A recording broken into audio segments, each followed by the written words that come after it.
about Ethereum, Chris? What it is, what it will do for me What and is all it? of our viewers. Is it always about you? You It always is. want to know what's going to do for you. I need to know what it's going to do What for about me our subscribers, our viewers, and the people that tune in? and our viewers. Uh-huh. And our viewers. Yeah, you're a little selfish. Sometimes. So, okay, what is Ethereum? In layman's terms, it's the second major breakthrough in technology with utilizing blockchain.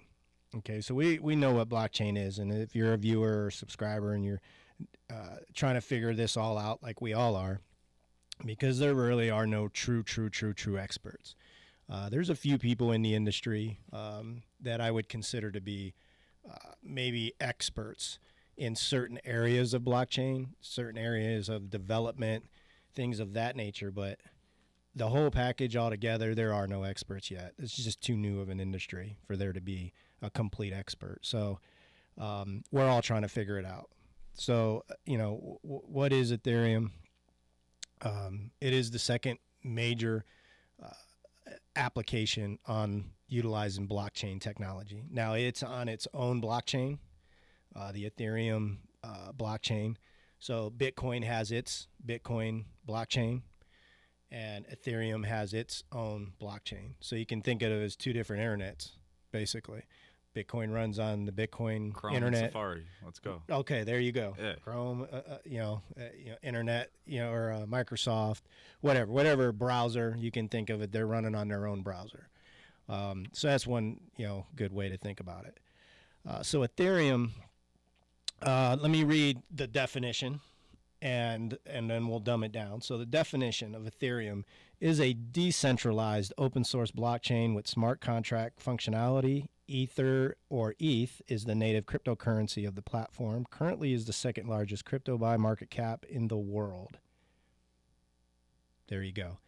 Okay. We don't need to talk about nothing else. Let's move on. I think we're good, right? You understand what Ethereum is now, right? Okay. No, to break it down, though, a little bit, I guess, what is a smart contract? Okay, so let's back up a little bit before we get to the smart contract part, because that's a big element of what Ethereum brought to the table, was this term called smart contract. So what for layman's terms, so we take that explanation or that definition of Ethereum, let's break down what that is. It's decentralized. So we know from previous episodes that decentralized means there's no central authority controlling it.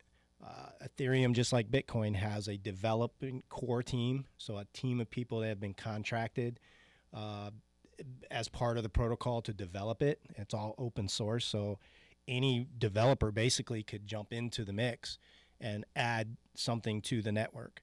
Now, it all has to be voted on, so there has to be a consensus among the dev team that it's the right thing to do. But it's open source and it's decentralized, so nobody controls it.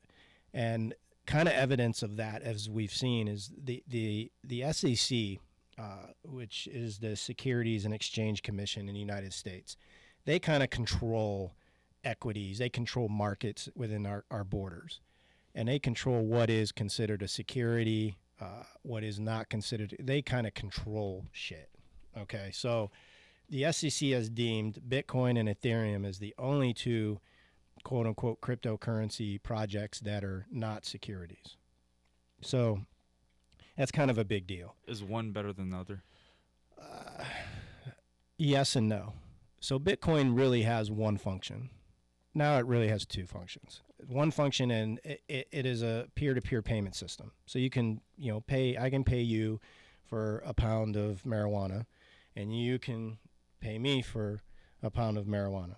Whatever it is we want to buy from each other. Not cocaine, though. Just marijuana. Just marijuana, yeah. Okay. Yeah, we can't just making sure. Yeah, we don't do cocaine on this show. Sorry, Chris. Not that kind of show. But we can transact back and forth, okay? Right. So that's what Bitcoin's function is. The second thing that it's turned into, by its deflationary aspect, that there's only a limited supply and the amount that's getting mined every year is going to be cut every so many years. So it becomes worth more money just by default. It's become a store of value. So that's really all Bitcoin is right now. Now, down the road, can it be developed into doing more things? maybe if the thing is the more you do, the more risk you take.